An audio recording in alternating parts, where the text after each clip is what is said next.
How's it going, guys? Today we are in the beautiful Banff National Park. It's probably one of the most iconic places in Canada, and it's also a place that you guys see probably on Instagram all the time. I want to show you guys some tips on how to take better landscape photos. These are just some of the tips and tricks that I use. Obviously with photography, like, use your own creativity and come up with whatever you want, and that's, I guess, what makes photography special, is kind of coming up with your own creative, unique look. But these are a couple tips and tricks that I use to make better photos.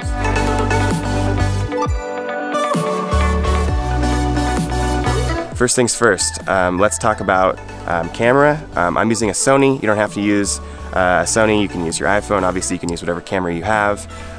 I'll do this, I'll show you guys really quick with this Sony, and then I'll flip over and show you guys with my iPhone really quick. But the first thing I think you guys should do is turn on the grid system on your camera. So that allows you to have the lines that go across the screen, and it'll help you frame things up a little bit better.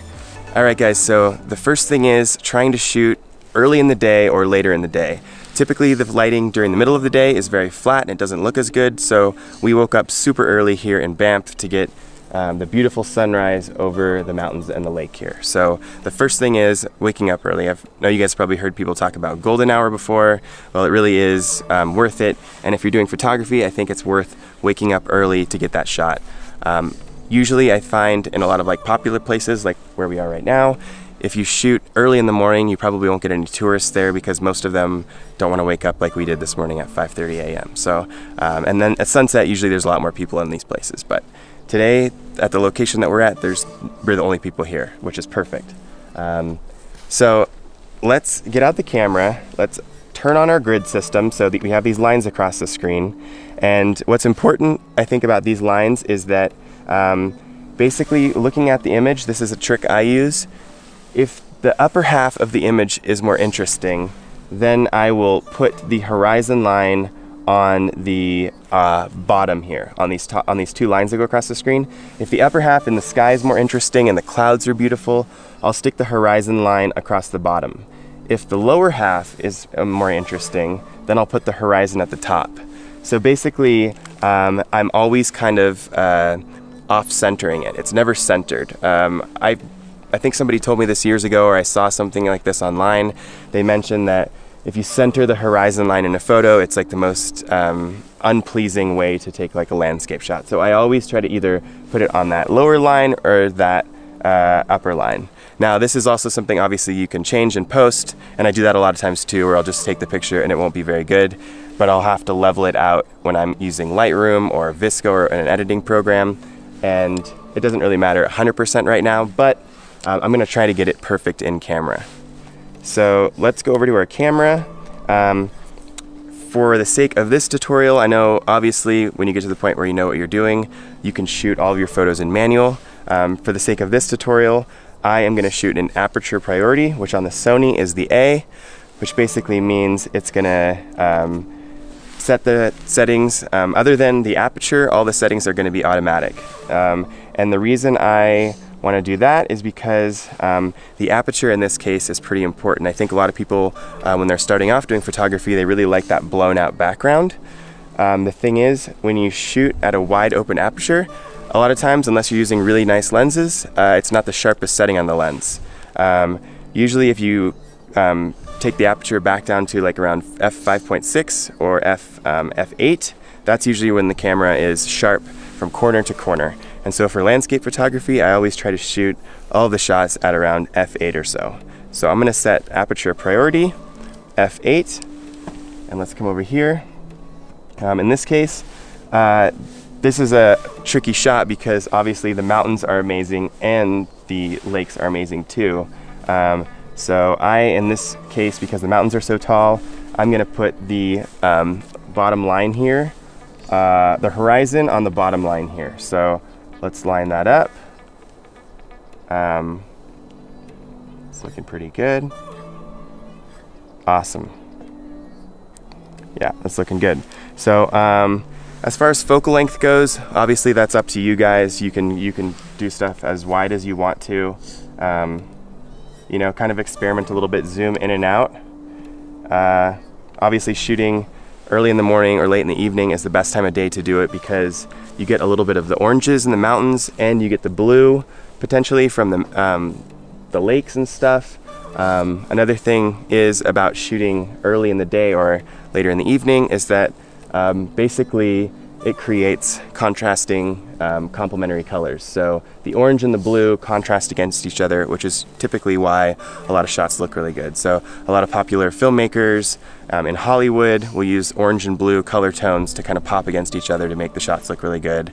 There's also a lot of people on like YouTube these days that are doing similar stuff, like Sam Colder and Taylor Cut, that are using these color grades that are orange and blue and like super stylized. And that's because they're complementary colors and they pop against each other. So that's obviously super easy here because the lake is blue, and with the sun coming across on the mountains right now, it looks really nice. So I just took that on here. I'm gonna switch over and take a similar shot on my iPhone. Let's put the horizon line down there at the bottom. I just want to show you guys that you don't need to have a really high-end camera to take a good photo. I can use my iPhone as well. So let's put the horizon on the bottom line there and then snap the photo. Now, one thing also that's popular on Instagram these days is adding a subject to your shot. So you'll see a lot of times that you'll put a person on the bottom corner, maybe they're jumping across a rock, or maybe they're just at the bottom corner of your photo. It's another really popular thing that people are doing these days in Instagram, and I think it just kind of shows perspective of, you know, like how amazing and like grand this landscape is by putting a little person in the corner. Typically also, like I was talking about with complementary colors and contrasting colors, the person will have on a colored shirt that contrasts with the environment they're in. So if they're in green trees, maybe they'll have on a red jacket, or if they're in front of a blue lake, here, I'd imagine that something like my red jacket or a yellow jacket would contrast super well and the person would pop really well. So let's take these photos over into our editor. I'll show you guys in Lightroom for my Sony, and then I'll show you guys in Vsco Cam for the iPhone so you can see two separate edits. So we're back inside where it's warm. Let's take the photos off our camera, toss them on the computer, and I'm gonna show you guys a few tricks on how to make the photos look a little bit better in Lightroom. All right guys, so we brought our photo into Lightroom. I'm gonna use this photo because I think it looks pretty good. It has a subject in it, I was in it, and I'm walking against the lake, which is really blue. I was wearing a red jacket, and I think it can pop really well and it could look pretty cool. So let's start off on this photo, and the first thing I do on any photo that I start working on is I adjust the basically the overall levels of the photo. In this case, it's the highlights, the shadows, the whites, and the blacks. So what I'm gonna do first is I'm gonna go over to here with blacks. I'm gonna hold down Option, and basically I'm gonna go all the way to the right, and then I'm gonna keep sliding to the left until part of the photo starts getting black. So basically, what that's telling you is that this section right here is now at 0% black. You can see up in the top right corner, it's pushing the histogram to the left, and that's what we want. So now we know that this is 100% black right here. We're gonna come up here and do the same thing with whites. There's a little bit of overexposed stuff right here in the clouds, so we're not gonna worry about that, but if we fiddle with this a little bit more, it looks like right around here, the rest of the photo starts coming into perfect. Okay, so now I'm gonna fiddle around with the shadows a little bit. This, I usually kind of just do it, I kind of eye it. So it looks like we're gonna push that up a little bit so we can see the trees in here a little bit better. The highlights look like they're pretty good. Sky is blue, that looks pretty good. So I think that's good for now. We might fiddle with it later, but for now I think that's good. Now we're gonna come to this little icon here, which is allowing us to crop. The first thing I do usually is press auto to see if that works. It'll fix the horizon line. So that looks pretty good. I was telling you guys earlier how I like to try to keep the horizon on either the lower or the upper grid here. So in this case, let's just adjust it a little bit. I think that looks pretty good. I'll press enter. All right, it's coming together pretty well. Now we'll start to play a little bit with the colors. So the first thing I fiddle with is usually almost always the white balance. There's an eyedropper here if you want to try to do it on your own. However, I never really do that, honestly. I usually just fiddle with the temperature slider up here, and I kind of rock it back and forth until there's a decent balance of orange and blue. Orange and blue because they are contrasting colors and they pop really well, and that's why the red looks really good against the blue in the lake. So I kind of fiddle with this a little bit until there's like a decent amount of both. So Sky's a little bit orange, and then the lake is pretty good. So I'll leave that there for now, and we'll start working our way down our adjustments over here. So the next thing I'll do is add some clarity. Be careful with this. I think a lot of people have a tendency to just jack it up all the way, and then it turns into this kind of like crazy HDR photo. If that's what you want, go for it. I'm not really into that look that much, so I will kind of just like very slowly slide it up until it looks like a little bit sharper and it pops a little bit, but it's not too crazy. So that's cool. Vibrance, again, I think the stuff in this section, be really careful with. I think a lot of people have a tendency to jack those up all the way. So I bump them up a little bit and go from there. So yeah, that looks pretty good. You have a tendency to jack the saturation up because I think a lot of people are like, oh, that looks really pretty, but it gets to a point where it's kind of like surreal and it doesn't really look realistic. So use that, you know, if you think, you know, whatever you think that you like, maybe slide it back to the left a little bit more so it's just not too over the top. But yeah, now that's coming together, that's pretty cool.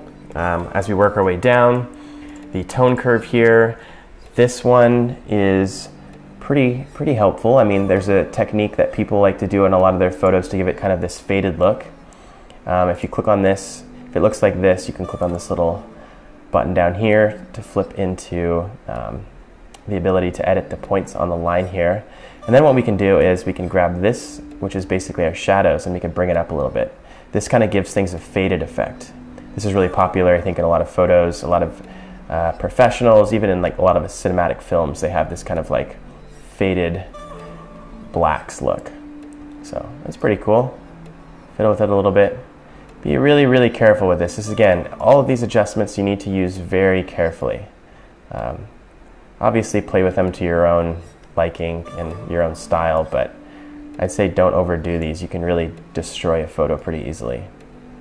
So we're gonna push up our highlights a little bit. It's starting to look pretty cool. Okay, work our way down, the next section. This allows you to basically change the colors of your photo. So if I want to make the lake a little less green and more blue, I could come in here and I could fiddle with this slider here, and you can see how the lake changes from like more of a greenish color over to more of a blue color. Be very careful with these. You can really screw a lot of stuff up and make your photo look really wild. I mean, like, yeah, that's a perfect example. So then there's an even more dramatic example. So I would be very careful with those. Again, it's all about small adjustments. So I'm gonna make the lake a little bit more blue, and I'm just gonna leave it at that. The next thing I'm gonna slide down and fiddle with is detail. The detail, this just allows you to add some sharpening. It's nice here, I usually look over here and I basically just push it to the right until everything looks pretty sharp. Again, don't overdo it. Noise reduction, that's if you're taking shots at night. Maybe you have some grain in your photos. Most of my shots are, my landscape stuff's all during the day, so I don't really fiddle with the noise reduction too much. Lens corrections, I turn on both of these, remove chromatic aberration and profile corrections. This will bring in the corrections for your lens. So I shot this on the Sony 16-35, I brought it in and it looks like it corrected some distortion. Alright guys, so jumping into Vsco Cam, I'm going to go ahead and load up the photo that my friend took of me with his iPhone. And I'd say overall, this photo looks pretty rad already, although I think we need to make the colors pop a little bit more, make it stand out, but I'm happy with it so far. So, we're looking at the photo here. I'm going to push the settings button, and Vsco has a bunch of different presets. And I'm just going to start sliding through these presets. And I usually just go through each one of these and I look for something that usually makes the contrast between the colors pop pretty well. I was wearing a red jacket and the trees and stuff are all green, so I really want there to be a good contrast of those two. My favorite presets are usually the A's and the C's. So yeah, like see that? Look at that. The red pops against the green, although the background looks a little bit mushy. That looks pretty good, although it looks like it might be a little bit too strong. I like C1. Let's go back. A, because I thought the A's looked pretty good too. It's not bad. Ooh, toss up. And once you guys start using a certain setting too, you guys can kind of develop a style and then always use that to kind of make your stuff stand out a little bit more. I think I always end up using a lot of the C's. I really like the C's. Let's try that. I think that could be good. So if I tap it again, I can dial in the intensity of the effect. Let's knock it down a little bit. So let's do that. Let's come over. I'm gonna put this on Instagram, so I'm gonna make it a square. I'm gonna put myself as the subject in the bottom right intersection there, and then the left-hand side will be the lake. I think that could look, or maybe I'll slide it over just a tiny bit. That's pretty cool. I might even go over a little bit more. Get more of the lake in there.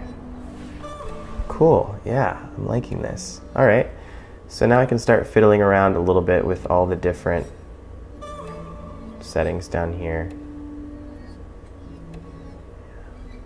Looks pretty good. If you guys aren't experienced, you know, just use this stuff really subtly, just like in Lightroom. Clarity is a really cool one. It usually makes the photo a little bit sharper and it makes it pop a little bit more, just like in Lightroom, but don't overuse it. Looks pretty good. The other big one, just like in Lightroom, is temperature. Let's see. There we go. See, it was looking a little bit too blue.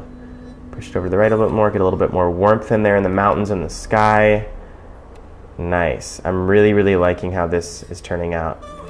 Getting out a little bit of grain in there too. Yeah, that looks awesome. Pretty happy with that. And that's basically it. I mean, Vsco is a super powerful tool, and I really like how easy it is to edit with, and it's free, which is awesome. So that's a quick example using your phone. This is on Android and iPhone, and yeah, play with it. Always tend to do things a little bit more subtly. Don't overdo it, because I think that can tend to look pretty bad. But yeah, fiddle with it. Come up with a style, come up with a look that you like, and have fun. If you guys didn't know, I made 4 other videos while here in Canada covering techniques in photography and filmmaking, and I think they're really useful tips and tricks that'll help you guys up your photography and video game a lot. So if you haven't seen those, go check them out, and thanks for watching.